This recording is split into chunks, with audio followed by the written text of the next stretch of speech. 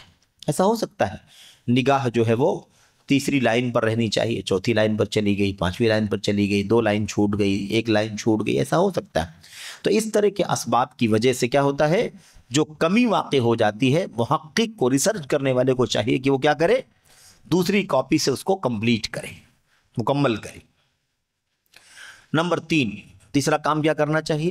مشکل الفاظ کے حرکات کی صحیح تعین کرنا۔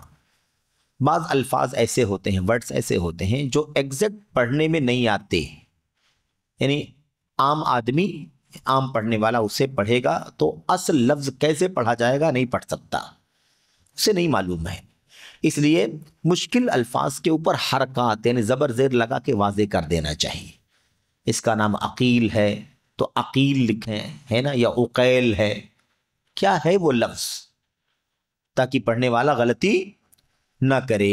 ایسے بہت سارے ایسے آپ کو شہروں کے نام ملیں گے، بہت سارے شخصیتوں کے نام ملیں گے، اشخاص کے، جن کا اصل نام کچھ اور ہے لیکن آدمی غلط بولتا ہے، غلط نام لیتا ہے۔ تو ایسے الفاظ اگر آئیں تو ان کو زبر زیر لگا کر کے کیا کر دینا چاہیے؟ محقق کو، ریسرچ کرنے والے کو واضح کر دینا چاہیے۔ حرکات کی صحیح تعین، یعنی زبر زیر، اس کو حرکات کہتے ہیں، اس کی صحیح تعین کہ زبر زیر کیسے رہے گا، اور اس کے غموض اور پیچیدگی کو واضح کرنا۔ غموض اور پیچیدگی کسے کہتے ہیں؟ یہ یعنی نہ سمجھ میں آنے والی چیز ہو تو اس کو سمجھا دینا۔ پیچیدگی ہے، نہیں معلوم پڑ رہا ہے کہ کیا ہے، تو اس کو کیا کرنا چاہیے؟ واضح کر دینا چاہیے۔ دال، چوتھا جو نقطہ ہے، تحقیق کرنے والے کو کیا کیا کرنا چاہیے؟ کہتے ہیں اصل کتاب کے نصوص کی تخریج اور اس کے اصل مصادر کا حوالہ دے کر کرنا۔ اصل کتاب کے نصوص کی تخریج، اس کے اصل مصادر کا حوالہ دے کر کرنا، یہ بہت اہم کام ہے۔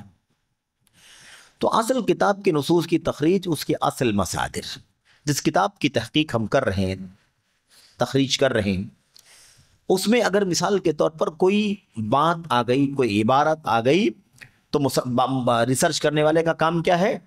وہ بات، وہ اسٹیٹمنٹ جو بھی ہے، اقتباس، وہ اصل کس کا ہے، اصل کتاب کے حوالے سے اس کو نوٹ کرنا ضروری ہے۔ اصل کتاب، کسی اور کتاب، بیچ والی کتاب کا حوالہ نہیں دینا ہے، اصل کتاب کا حوالہ دینا ہے۔ کہتے ہیں نہ کہ دوبارہ اسے انہی مصادر سے نقل کر دینا جو بسا اوقات کئی صفحات تک پہنچ جاتے ہیں۔ ایسا نہیں ہونا چاہیے کہ بیچ والے مصادر سے، یعنی اصل کتاب سے کسی نے نوٹ کیا ہے، دوسرے نے وہاں سے اٹھا کر کے ہم نوٹ کر لیں، یہ نہیں ہونا چاہیے، بلکہ ہمیں چاہیے کہ اصل کتاب جہاں سے وہ بات پہلی بار نوٹ کی گئی ہے، نکلی ہے، اسے نوٹ کیا جائے۔ تو یہ نہیں ہونا چاہیے کہ دوبارہ اسے انہی مصادر سے نقل کر دیا جائے، نہیں، یہ مناسب نہیں ہے، کیونکہ اس سے اداروں پر دوبارہ تحقیق کرانا لازم ہوگا۔ ظاہر سی بات ہے کہ اصل تحقیق تو ہوئی نہیں، اصل کتاب کے اندر مصنف نے کیا کہا ہے وہ تو دیکھا ہی نہیں گیا ہے نا۔ اصل کتاب سے آپ نے نوٹ کیا اور آپ سے ہم نے نوٹ کر لیا، تو ہم نے آپ سے نوٹ کیا، اصل کتاب کے مصنف تک تو ہم گئے نہیں۔ تو اگر ایسے یہ کمزور کام کر کے چھوڑ دیا جائے گا تو پھر اداروں کو دوبارہ ریسرچ کرانے کی ضرورت پڑے گی، اور یہ اہل علم جانتے ہیں، اہل علم جانتے ہیں کتنی ساری کتابیں ہیں جن کی ریسرچ کرنے والے، تحقیق کرنے والے، ایڈٹ کرنے والے کیا کرتے ہیں؟ یہی غلطی کرتے ہیں، اصل کتاب سے رجوع نہیں کرتے، کسی کتاب میں نوٹ کیا گیا ہے وہاں سے رجوع کر کے آگے بڑھ جاتے ہیں، اور اس کا نقصان بہت زیادہ ہوتا ہے، کیونکہ جب تک اصل تک نہیں پہنچیں گے تب تک ہماری بات صحیح معنوں میں معتبر نہیں ہوگی۔ تو اداروں پر دوبارہ تحقیق کرانا لازم ہوگا، اور یہ رویہ محض علمی عیوب، اوراق کی نقل، تجدید کاری کے گناہوں اور علمی خیانت کے ہلاکت انگیزیوں میں سے ہیں۔ ظاہر سی بات ہے کہ علمی عیب ہے، یہ ایسا نہیں کرنا چاہیے، اصل کتاب سے رجوع کرنا چاہیے۔ اوراق کی نقل ہے، یہ تو خالی کاغذ کی کاپی ہو گئی نا بھائی، کاغذ کی کاپی ہو گئی کہ یہاں سے اٹھا کر کے ہم نے بھی نوٹ کر دیا، اصل کتاب کی طرف نہ پہلے والا گیا تھا نہ اصل کتاب کی طرف ہم گئے۔ تجدید کاری کے گناہوں، تجدید کاری کا گناہ ہے نا صرف یہ دکھانا ہو گیا کہ نیا کام ہو رہا ہے، لیکن نیا کام معتبر نہیں۔ تو نیا پن تو نئی بات تو ہو گئی کہ نیا کام کیا گیا، لیکن صحیح معنوں میں کتاب صاف ستھری نہیں ہوئی، اور علمی خیانت اس کی ہلاکت انگیزیوں میں سے، ہلاکت کا کام ہے، یہ تباہی کا کام ہے۔ ایسا کرنے والوں اور ایسا کرنے والے کی حیثیت محض نصوص نقل کرنے والے سے زیادہ نہیں ہوتی۔ اس کو تحقیق کرنا نہیں بولتے ہیں، اس کو کیا بولتے ہیں؟ اس کو کہتے ہیں وہاں سے اٹھا کر کے اپنی کتاب میں نوٹ کر لینا۔ تحقیق کرنے والا آدمی اصل کتاب کو دیکھ کر کے اس سے رجوع کر کے کوئی بات فائنل کرے گا، تو اس کی حیثیت محض نصوص نقل کرنے والے سے زیادہ نہیں ہوتی۔ نیز یہ تحقیق کا نام کاروبار اور دنیاوی مقاصد کے فروغ کا ذریعہ بن چکا ہے۔ کاروبار بن چکا ہے آج کل، کتابوں کی اشاعت، کتابوں کی پرنٹنگ کیسی ہو گئی ہے؟ کاروبار، کیسے پیسہ کمائیں، کیسے دولت حاصل کریں، کیسے آدمی اپنا بیلنس بڑھائے، اس طرح کی سوچ عام طور پر عام ہو گئی ہے۔ تو کہتے ہیں کہ یہ تحقیق کا نام کاروبار اور دنیوی مقاصد کے فروغ کا ذریعہ بن چکا ہے۔ دنیوی مقاصد بڑھے گا، کاروبار بڑھے گا۔ چنانچہ بہت سی کتابیں ہیں جو حد درجہ درستی اور تحقیق کے ساتھ ہوتی ہیں، یہ حقیقت بتا رہے ہیں، حالات پر تبصرہ کر رہے ہیں۔ بہت سی کتابیں ہیں جو حد درجہ درستی اور تحقیق کے ساتھ شائع ہوتی ہیں، پھر کوئی علمی دعوے دار یا اشاعتی ادارہ آتا ہے اور اسے چرا کر تحقیق کے نام سے دوبارہ شائع کر کے بازار میں عام کر دیتا ہے۔ ایک کتاب چھپی ہوئی ہے، ایک کتاب چھپی ہوئی ہے، شائع ہے، لیکن اس کے بعد کوئی علمی دعوے داری کرنے والا آتا ہے اور کیا کرتا ہے بھائی؟ آتا ہے اسے چرا لیتا ہے، چرا کر تحقیق کر کے نام سے دوبارہ شائع کر دیتا ہے۔ یہ طریقہ چلتا ہے۔ اس سلسلے میں دائرہ اس قدر وسیع ہو چکا ہے کہ اس نے کتابوں کو نفع بخش گھوڑا کے شعار تلے ڈال دیا ہے۔ گھوڑا اگر فائدے مند ہو تو ہر آدمی استعمال کرتا ہے کہ نہیں کرتا ہے؟ اگر تیز ترار ہے نا، چست گھوڑا اگر مل جائے تو ہر آدمی اپنا کام کر لے۔ آپ کو ضرورت ہو آپ استعمال کر لیں، مجھے ضرورت ہو میں استعمال کر، جس کو ضرورت ہو کیا کرے؟ اس تیز ترار گھوڑے سے فائدہ اٹھا لیں۔ مصنف کہتے ہیں کہ اس کا دائرہ اتنا وسیع ہو چکا ہے کہ اس نے کتابوں کو نفع بخش گھوڑا کے شعار تلے ڈال دیا ہے۔ سب سے بڑا فائدہ، سب سے زیادہ پیسے کمانے، دولت کمانے کا راستہ کیا بن گیا ہے؟ کتابیں اٹھاؤ دوسروں کی، اور اس کے بعد کیا کرو؟ اس کے بعد اس میں تھوڑا سا تحقیق کے نام پر اس طرح کے کام کر کے اسے شائع کر لو، پیسے کماؤ۔ تو کتابوں کی تصنیف، تالیف، تحقیق کی حیثیت کیا ہو گئی ہے؟ فائدے مند گھوڑے جیسی ہو گئی ہے کہ نفع بخش گھوڑا ہے تو ہر آدمی فائدہ اٹھاتا ہے۔ ایسے ہی یہ کاروبار بھی، اس کو بھی لوگوں نے ایسا کاروبار بنا لیا ہے کہ جس کو دیکھو وہی اس کا فائدہ اٹھا رہا ہے۔ تو یہ مصنف رحمت اللہ علیہ نے یہاں تک یہ بات کہی۔ اب اس کے آگے جو ہے یہ مثالوں سے تعلق رکھنے والی چیز ہے، اس کی مثال دیں گے۔ جو باتیں ہم لوگوں نے پڑھی ہیں ابھی تک، اس کی مثال دیں گے کہ کتابوں میں خرد برد کا کام، یا مثال کے طور پر اس سلسلے میں جو کچھ بھی حالات بنے ہیں اس بارے میں کچھ باتیں تفصیل کی مصنف رحمت اللہ علیہ پیش کرتے ہیں۔ انشاءاللہ تبارک و تعالی یہ باتیں آپ کے سامنے آگے آئیں گی۔ اسی پر اکتفا کرتے ہیں آج کے اس درس میں، اور بقیہ انشاءاللہ تبارک و تعالی جو مثالوں کا حوالہ ہے، مثالوں کی جو باتیں ہیں، اسے انشاءاللہ تبارک و تعالی اگلے درس میں ہم پڑھیں گے۔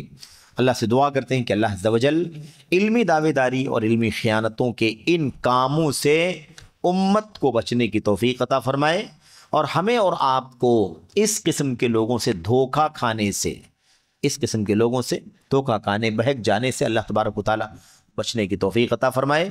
اللہ عز و جل ہمیں مستند علم، مستند علماء اور مستند کتابوں سے سیکھنے اور حاصل کرنے کی توفیق بخشے۔ اللہ تعالیٰ دنیا داری سے، مادیت پرستی سے بھی ہماری حفاظت فرمائے۔ ہم اللہ تبارک و تعالیٰ کے دین کے سچے طالب علم بنے، سچے خادم بنے اور صحیح معنوں میں علم کی ڈگر پر، علم کی راہ پر چلیں۔ اللہ تبارک و تعالیٰ ہمیں اور آپ کو اس کا فائدہ اٹھانے کی توفیق عطا فرمائے، آمین رب العالمین۔ وصلی اللہ وسلم وبارک علی نبینا محمد وعلی آلہ وصحبہ اجمعین۔ السلام علیکم ورحمۃ اللہ وبرکاتہ۔